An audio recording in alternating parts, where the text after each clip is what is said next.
Hello students, this is Pradeep Sherawat and welcomes you on my channel English Guru. Today we will discuss our third poem of class 10th English book First Flight, A Tiger in the Zoo, composed by Leslie Norris. We will explain this whole poem into Hindi and discuss the poetic device and the rhyme scheme also. So without wasting any further moment, let us start our poem. First of all, take the introduction of this poem. The poem written by Leslie Norris explains the agony and the helplessness of caged tiger that lives in a zoo. The poet explained what his life could be if he had been a free animal. The poet has tried to explain about the conditions of animals that are caged by human beings for their own fun. तो यहाँ पे जो Leslie Norris हैं वो explain करते हैं एक tiger का दुख जो कि एक कहाँ रहता है जू के अंदर रहता है और केज के पीछे यानी कि लॉक्ड कर दिया गया उसको पिंजरे में। और आगे पोइट एक्सप्लेन करते हैं कि उसकी जो लाइफ है वो कैसी हो सकती थी जब अगर वो एक फ्री एनिमल्स होता। यहाँ पे अपनी एग्नी को प्रस्तुत करते हुए जो पोइट हैं वो कहते हैं कि आदमी जो है जो ह्यूमन बींग्स है वो किस तरीके से जो जानवर हैं उनको कैद कर लेता है केवल अपने फन के लिए। तो ऐसा जो है वो कहते हैं कि जो एनिमल्स हैं उनको अपने नेचुरल हैबिटेट के अंदर ही रहना चाहिए जो कि क्या है फॉरेस्ट है। तो वहीं पे वो जो है अपनी लाइफ को एंजॉय कर पाते हैं। अब हम नेक्स्ट इसको देखेंगे फर्स्ट पैराग्राफ पे आप स्टेंजा के ऊपर आते हैं। He stalk in his vivid stripes the few steps of his cage on pads of velvet quiet in his quiet rage. तो first of all discuss the word meaning. Stalk means to say follow and vivid means bright colour. यहाँ पे आप देख पा रहे हो जो tiger है टाइगर का जो कलर है बॉडी का वो कितना ब्राइट है और उसका ये येलो कलर और जो ब्लैक स्ट्रिप्स उस पर दिखाई दे रही हैं बहुत ज़्यादा ब्राइट कलर की हैं। एंड पैड्स मीन्स यहाँ पे जो टाइगर के पंजे हैं उनसे बताया गया है। And rage here refers to anger. तो अब पोएम की लाइन बाय लाइन समझ लेते हैं बेटा क्या है। He stalks in his vivid stripes. अब यहाँ पे जब वो पिंजरे के अंदर बंद है फर्स्ट पैराग्राफ के अंदर यहाँ पे पोइट ने टाइगर को जो केज है उसके अंदर डिस्क्राइब किया है जब वो केज के अंदर है। तो he stalk in his vivid stripes. वो क्या करता है फॉलो करता है किसी भी चीज़ को या जो विजिटर्स हैं या उनको या किसी और चीज़ को कहाँ पे विविड स्ट्रिप्स यानी कि ब्राइट कलर के साथ अपने जो है फॉलो कर रहा है किसी को the few steps of his cage कुछ कदम चल के कहाँ पे अपने पिंजरे के अंदर ही on pads of velvet quiet. अब वेलवेट क्वाइट यहाँ पे वो देखिए वेलवेट एक बहुत सॉफ्ट क्लॉथ होता है। तो यहाँ पे उसके जो पंजे हैं टाइगर के उनको किसकी तरह बताया वेलवेट की तरह क्वाइट बताया मतलब वेलवेट की तरह सॉफ्ट बताया और वो बिल्कुल भी आवाज़ नहीं कर रहे इसलिए उसको क्वाइट भी बताया गया यहाँ पे इन हिज क्वाइट रेज। अपने गुस्से को शांत करके यहाँ पे टाइगर क्या कर रहा है वो स्टेप्स ले रहा है जो कुछ स्टेप वो उस केज के अंदर ले सकता है।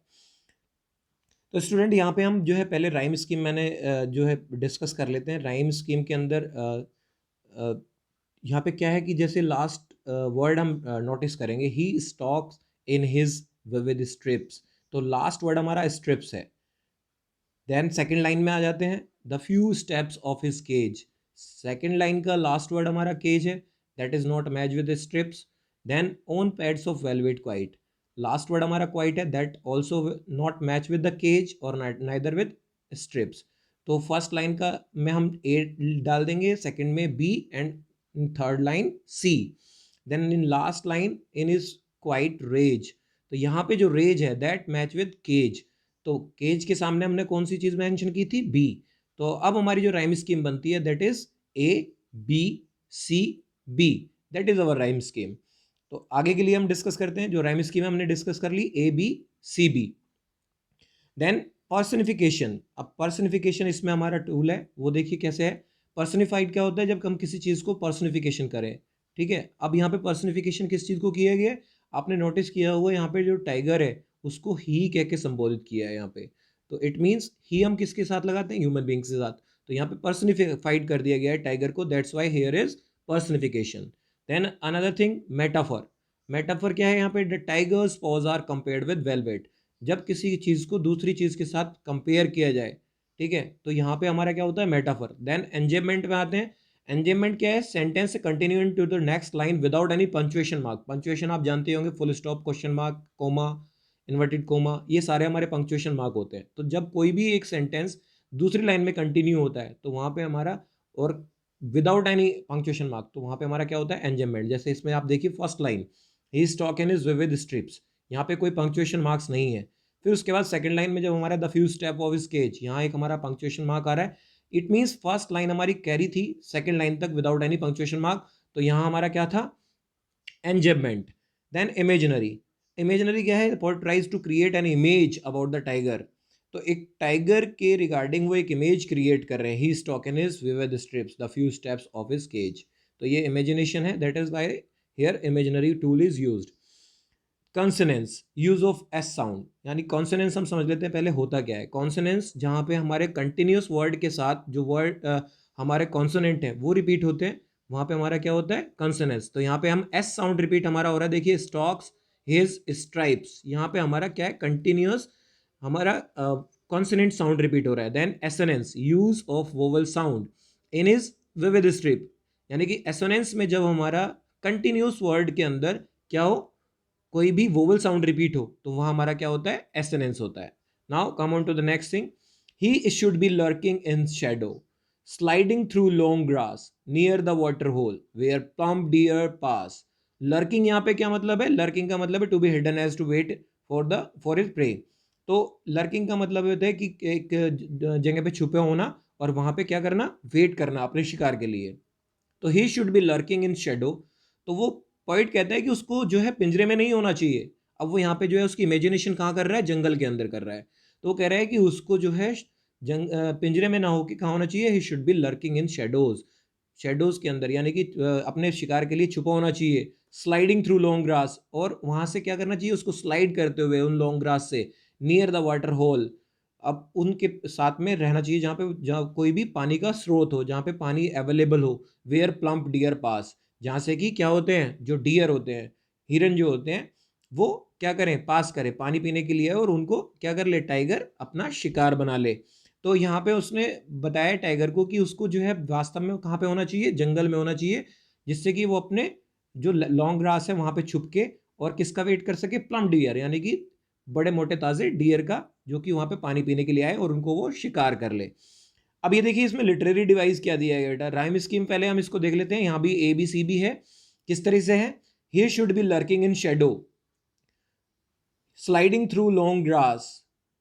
तो यहाँ पे देखिए शेडो लास्ट वर्ड है, ए दे देते हैं, ग्रास को बी दे देते हैं, देन उसके बाद नियर द वाटर होल, इसको हम सी दे देते हैं, देन वेयर प्लम्प डियर पास। अब पास और ग्रास दोनों मैच कर रहे हैं, यानी कि ग्रास के बाद हमने क्या दिया था, बी, तो यहाँ पे अगेन हम बी दे देते हैं। अगेन ये हमारी राइम स्कीम क्या बन रही है, ए B C B.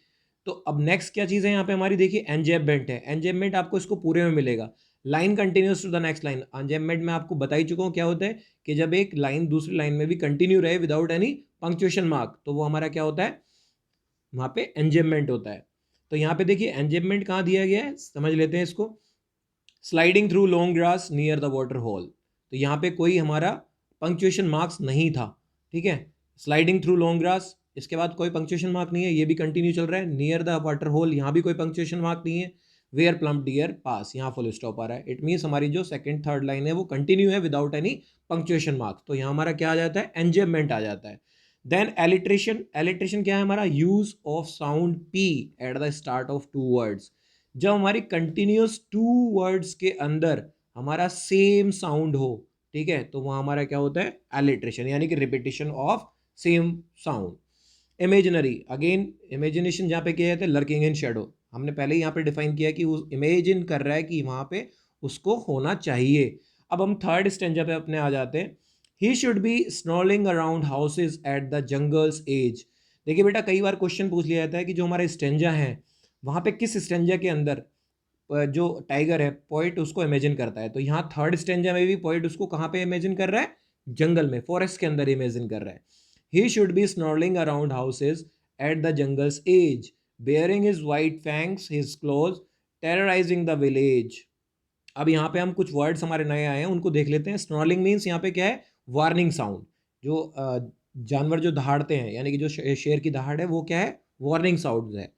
Bearing means uncovered.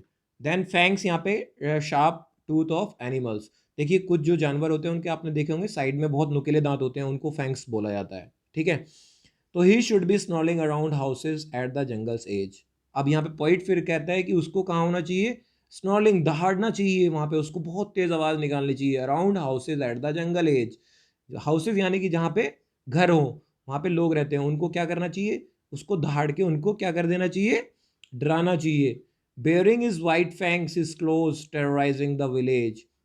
Bearing white fangs, white fangs किसको बता रहे हैं, वो जो दांत है उसके, नुकीले जो दांत है, is close terrorising the village. अपने नुकीले जो पंजे हैं उनसे उसको क्या करना चाहिए, विलेज को टेरराइज करना चाहिए।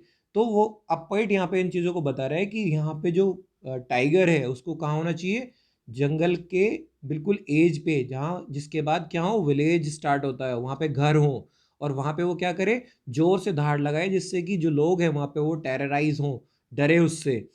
बजाय इसके उल्टा यहाँ पे क्या हो रहा है कि वो जब वो उसके अंदर है तो कोई भी आता है, कोई उससे डरता ही नहीं, क्योंकि सबको पता है वो तो कहाँ है, पिंजरे के पीछे है। जबकि यहाँ पे पॉइंट उसको क्या कह रहा है कि उसको जंगल में होना चाहिए, जहाँ पे उसकी दहाड़ से लोग डरे, ठीक है, टेरराइज करे वो, और अपने नुकीले दांत और पंजों से लोगों को डराए। तो अब बेटा देखिए इसके अंदर यहाँ लिटरेरी डिवाइस क्या है, राइम स्कीम अगेन हमारा एबीसीबी है, किस तरीके से है, he should be snarling around houses. तो हाउसेज के आगे हम ए मेंशन कर देते हैं, एट द जंगल्स एज, यहाँ पे बी मेंशन कर देते हैं, baring is white fangs is claws, then यहाँ पे हम सी मेंशन कर देते हैं, फिर हम यहाँ पे terrorising the village, village is comparison to the edge, तो यहाँ पे अगेन हम बी डाल देते हैं। तो ये हमारी जो है राइम स्कीम दोबारा से क्या बन जाती है, ए बी सी बी, तो ये हमारी राइम स्कीम बनती है।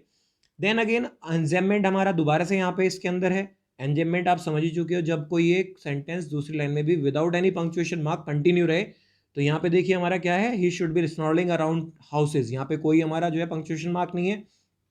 Again eight the jungle says, यहाँ पे हमारा पंक्चुएशन मार्क है। तो इस तरीके से विदाउट एनी पंक्चुएशन मार्क जब कोई एक सेंटेंस दूसरी लाइन तक कंटिन्यू चलता है तो उसको हम एंजेममेंट बोलते हैं। देन ओनामेटाफाइया, ये क्या होता है, using words which denote sound, snarling, यहाँ पे जो है एक ऐसा वर्ड जब हम कोई यूज करते हैं जो कि क्या करे, साउंड को डिनोट करे, जैसे यहाँ पे स्नॉर्लिंग डिनोट करता है साउंड को, स्नॉर्लिंग का मतलब हमने क्या बताया यहाँ पे, warning sound made by animal. तो आवाज जो भी किसी जानवर की निकलती है उसको हम अगर बता रहे हैं अपने लाइन सेंटेंस या वर्ड्स के थ्रू, तो वो हमारा क्या होता है, ओनामेटाफाइया। तो एक बार और समझ लीजिए ओनोमेटोफोइया क्या होता है, जब हम किसी एक पर्टिकुलर जानवर की आवाज़ को क्या करते हैं, साउंड को बाय वर्ड डिफाइन करते हैं। देन एसोनेंस आप ऑलरेडी समझ ही चुके हो कि जब हमारा वोवेल साउंड होता है किसी भी लाइन में तो वहाँ हमारा क्या होता है, एसोनेंस होता है। कंसोनेंस, यहाँ पे जब कॉन्सोनेंट जो हमारा निकलता है साउंड तो हमारा क्या होता है, कंसोनेंस होता है। जैसे कि हम देख लें एसोनेंस के लिए हमारा शुड अराउंड हाउसेज, यहाँ पे ओ का हमारा साउंड है। Then baring his white his, यहाँ पे हमारा आई का साउंड रिपीट है, तो यहाँ पे हमारा एसोनेंस है। देन कंसोनेंस की अगर हम बात करें तो ये हमारा कंसोनेंट साउंड रिपीट है, हिज फैंक्स हिज क्लॉज, कौन सा, एस का साउंड रिपीट हो रहा है, तो एस क्या है हमारा, कंसोनेंट है, तो ये यहाँ पे हमारा क्या हो जाएगा, consonance. Then next paragraph stanza पे हम आ जाते हैं, but he is locked in a concrete cell, his strength behind bars, stalking the length of his cage, ignoring visitors। तो यहाँ वर्ड्स को समझ लेते हैं। कंक्रीट क्या है, देखिए एक बिल्डिंग जो बनाई जाती है किसके मदद से, ब्रिक सीमेंट और सैंड और वाटर की मदद से, उसको कंक्रीट बोलते हैं, ठीक है। तो यहाँ पे वो एक कहाँ पे अब इसने इससे पहले दो पैराग्राफ के अंदर जो पॉइंट है हमारे, उन्होंने उनको जो टाइगर है कहाँ पे डिफाइन किया, जंगल के अंदर। लेकिन अब जो उसकी कंडीशन है वो तो कहाँ पे है, जैसा कि हमारी पोएम का टाइटल ही है a tiger in the zoo, तो वो कहाँ लॉक है अभी, कंक्रीट सेल के अंदर लॉक है, यानी कि वो जंगल में नहीं है, वो फ्री नहीं है। हिज स्ट्रेंथ बिहाइंड बार्स, उसकी जो ताकत है वो कहाँ है, जेल के पीछे है या सलाखों के पीछे है। Stalking the length of his cage, ignoring visitor, अब वो केवल क्या कर पा रहा है, उस केज के अंदर ही घूम पा रहा है, इग्नोरिंग विजिटर, जो उसके आसपास विजिटर घूम रहे हैं उनको इग्नोर करते हुए। तो देखिए यहाँ पे लिटरेरी डिवाइस हमारा क्या है, राइम स्कीम अगेन हमारी जो है एबीसीबी है, किस तरीके से, but he is locked in a concrete cell, यहाँ पे हम ए लिख लेते हैं। हिज स्ट्रेंथ बिहाइंड बार्स, यहाँ पे बी लिख लेते हैं क्योंकि सेल के साथ बार मैच नहीं करता। Stalking the length of his cage, ये हमारा अगेन जो है सेल और बार के साथ केज मैच नहीं कर रहे हैं, तो अगेन यहाँ पे हम सी लिख लेते हैं। इग्नोरिंग विजिटर्स, राइट, अब यहाँ पे क्या है, बार्स विजिटर्स, तो ये दोनों हमारे मैच करते हैं, अगेन यहाँ पे हमारा क्या आ जाएगा, बी, तो A B C B, right. तो सेकंड चीज क्या है हमारा, पर्सनिफिकेशन, यहाँ पे क्या है, अगेन पर्सनिफिकेशन है, the tiger is personified because the poet refers him as he, again हमारा जो फर्स्ट पैराग्राफ में था सेम वही यहाँ पे यूज किया है। इट मीन्स यहाँ पे भी पर्सनिफिकेशन है, टाइगर के लिए ही का यूज किया गया है, इसलिए यहाँ पे पर्सनिफिकेशन हो गया है। Assonance, use of vowel sound again हमारी किसके अंदर है, ही लॉग्ड कॉन्क्रीट सेल, अगेन यहाँ पे ई की साउंड हमारी क्रिएट हो रही है, तो यहाँ पे हमारा क्या है, एसोनेंस है। कॉन्सोनेंस, यहाँ पे कॉन्सोनेंट साउंड हमारी रिपीट हो रही है, हिज स्ट्रेंथ बार्स, एस की sound. Alliteration, use of sound B at the start of two words behind bars, हमारे दो जो नेबरिंग वर्ड्स हैं वो सेम साउंड के साथ स्टार्ट हो रहे हैं बिहाइंड बार्स यानी बी साउंड के साथ, तो इसीलिए हमारा यहाँ पे एलिट्रेशन। एलिट्रेशन को एक बार समझ लीजिए, when two neighbouring word start with the same sound it is alliteration.